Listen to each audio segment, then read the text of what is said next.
Into it. Alvin Kamara, top. Guy's going to see an increased bump in usage. I think him and probably Sanders and Cook, maybe a little bit Taysom Hill. Those are going to be the beneficiaries of Michael Thomas being out. Breeze did not look particularly good at home. Historically, has not traveled well. He's looked worse on the road. But he is the second most expensive guy there. His medium projection is fairly decent. Probably not going to get to much of him tonight, just because of the way the salary and the lineups work out. Look for Kamara to see a lot of action in the passing game, maybe some red zone touches. But a lot of those are actually getting vultured right now by Murray. We'll talk about him. I think he's one of the top value plays. But for Draft Kings, full point per reception, Kamara looks to probably be involved in the passing game a bunch in this game. So I like him. Breeze, he's solid. I'm definitely going to have some lineups with him. I'm not excited about Drew Brees on the road at that price. I think there's better options with no Michael Thomas. We'll see. Jacobs, on the other side, a lot of people are really excited about his 6 receptions. If this guy can start getting more routes and more targets in the passing game, it's just going to increase his floor. I don't know if we'll get as many this time. We'll have to see. I definitely like him. He's a little spendy. I'm not going to have him in all my lineups, though, because the one-game sample size we have of him, they were playing from ahead.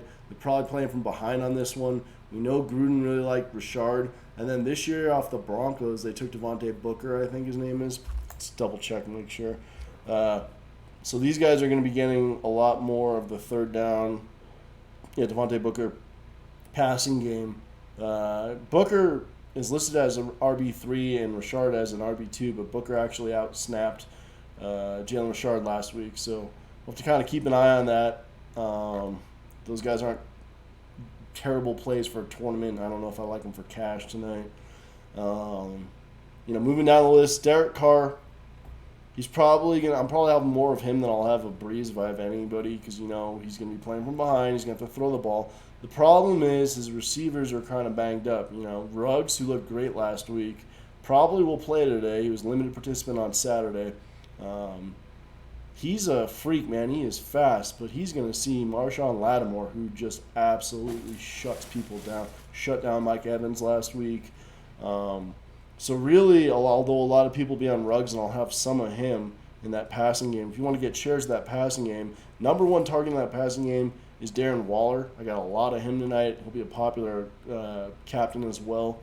I think he gets like 33% of the target share, honestly. I'll be liking him a little bit more than Ruggs. Renfro for a full PPR, I guess he's all right. He's kind of priced up, though. Like, he really just catches and falls, doesn't really break anything open.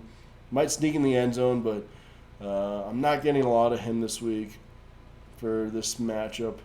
He's just too expensive at $5,800. I could just do better. Aguilar barely saw the field. We'll have to keep an eye. He might get an increased amount of usage this week with Ruggs. A little bit injured. But really, the guy on the Raiders, Las Vegas Raiders, I'm not going to get used to that anytime soon, that I like the most, Bryan Edwards, another rookie. Didn't see a lot of targets last week, but he was on the field a lot. And with Lattimore shutting down Ruggs, I think, he's going to have to step up and have a big game for them to keep pace. So, I'll be looking to stack. If I do Carr, I'll probably be looking to stack, either Renfro, Ruggs, or Edwards. Kind of pick them, vary that. 100%, I'll be locking in Waller. And then I'll be going to bring back. Going down the list a little bit more. Sanders is going to get an uptick in targets. He's not the Emmanuel Sanders of past. He's a little older now.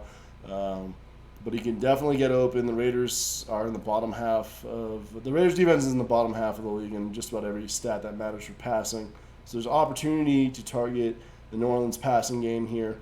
I think Kamara is going to have a good amount of the target share, and Jared Cook as well. They're going to get bumped up. Sanders is kind of the wild card. Like, I like him. I don't know if I love him at that price, but I'll definitely get shares of him in the passing game there. Outside of that, normally I would say go with your boy Traquan Smith. This guy on a Thursday night showdown slate. I don't remember if it was last year or the year before. It was whenever Breeze, I think got to 500, but he had like 2 touchdown passes at minimum price. He crushed it for me. I won a fuck ton of money that night. We love you for that, but at 6,400, I'm going to take a pass. He's definitely got speed. He can line up in the slot. He can be a deep threat. He's kind of a home run guy. More of a boom or bust play, though. Maybe for tournaments a little bit, not for cash. Yeah, I'm not in love with the kickers, although I have a few here. You know, they're viable. Latavius Murray, this guy saw a whole bunch of handoffs. I think he had like 13 touches or something like that. You know, oh wow, if only there was a metric, 15. If only there was something right in front of me that I could use to, yeah. But in any event, he saw a lot of the goal line work. With New Orleans, Vegas has them leading, so you know you could look for him for some value. I'm definitely going to have him in a bunch of lineups. You need to find value somewhere if you want to fit those studs in there. This guy makes sense. He's got a lot of upside for touchdowns on both FanDuel and Draft Kings because he gets used around the red area a lot, and they're going to hand him the ball a fair amount as well, especially playing from ahead. Same thing with Taysom Hill.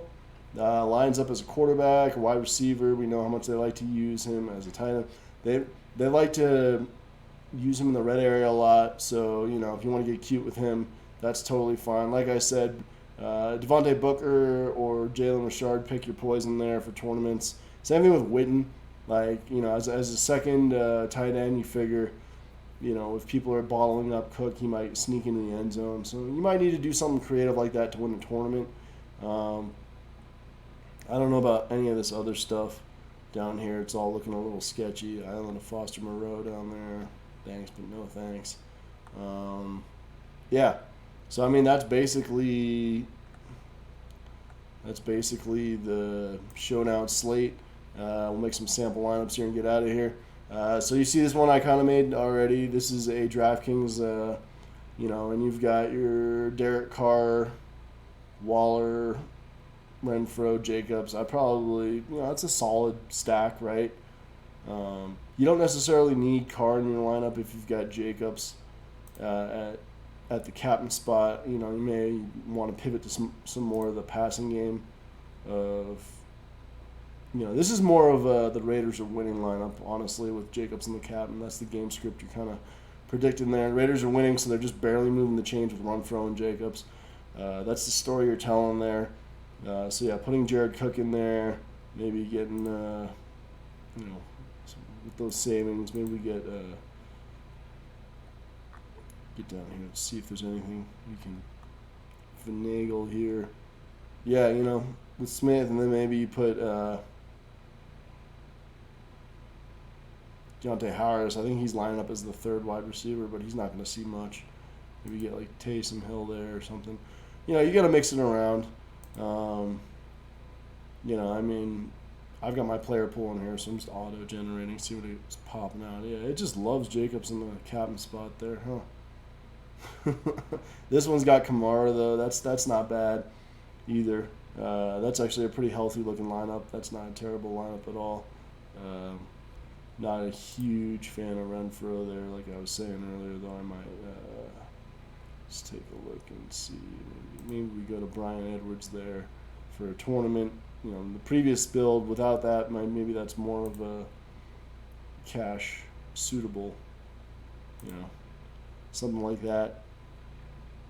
Let's look at FanDuel real quick. FanDuel's a little differently because there's no full point per reception, so it's a little bit more touchdown dependent.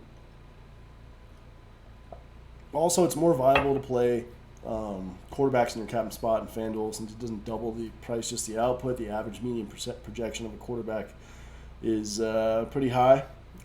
So oftentimes in my FanDuel builds, I'll try to get one or two of the quarterbacks in there. You know, you're really more touchdown dependent on FanDuel. So let's see. This is an interesting lineup here. We got Carr throwing a Waller in the MVP, Kamara bringing it back, Josh Jacobs. It's not terrible. I don't mind it. You know, I think that I might look for something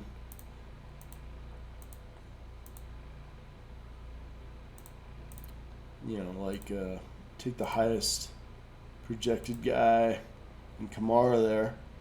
Definitely want Waller because he has a third of the target share. Jacobs soaks up a lot of reps. Let's see how much. That's right at 60K. It's not terrible. I really don't like Traquan on either site, though. I mean, 8K for Traquan Smith. No, thank you. Let's take a look and see. We got Edwards, 775. Let me get some Lat Murray in there. Yeah, something like that. That works for me. You get the point. It's just, you got to pick the game script that you think is going to go down and then tell the story with your lineup. That's the key to being better at creating these lineups. You don't want to stack the running game of a team and then put the opposing defense. That makes no sense. Or you just want to correlate properly. You don't necessarily need to game stack as much for a single game, although there is some correlation. Big thing to remember is that 72% of the time on Draft Kings, the captain in the winning lineup is a wide receiver or a running back or a tight end. It's only about 12 to 13% quarterback. So usually you stay away from that unless you have a quarterback with a high rushing floor like a Cam Newton, like a Russell Wilson, someone like that who can run in. Kyler Murray. Shout out Kyler Murray, man. Cashing me all kinds of money last weekend. But yeah. So that's how we do that, folks. Hope we have a great Monday night. Everybody, take care of yourself. Like me on the socials. Like and thumbs up. Try Draft Dashboard for $1 for 30 days. Get all of my player pools. Get optimization software. Get all of the rankings and research. This is a wonderful tool for people who are new to daily fantasy and have yet to use optimizers and have yet to see projections and things like that. Thanks, guys. We'll see you next time.